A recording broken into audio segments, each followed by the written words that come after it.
You know what? Watch this video. Hato pinon ban ong hakmat jong tau blay bo pisakri ban ong bagatu ke penpau bala permut hapo katu kerensan kading babha lada bilang don ye ka jabin ye ka jengit teblam kolong babha. Imagine hakatu ke cherry blossom don ki kena ki badang hapo khatsan snem khat sau snem ki lech ka cherry blossom kini katu ke komshat gitu ginong shat kan thai sau sangut bo tu norwai begitu ke sexual prostitution spirit hapo ka ba display kan pen bhai ke jala ke jongi iki samla ke jongi nagai ke promote. When you expose a child to promiscuity, you're not being liberal or open-minded. You are committing the moral violation of the highest order. It's an abuse, full stop.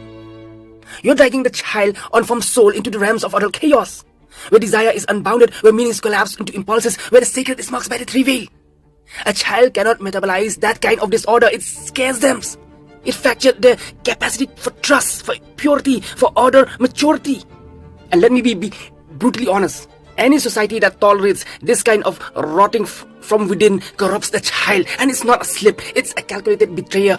It's a kind of sin that calls a culture into account. So disappointed.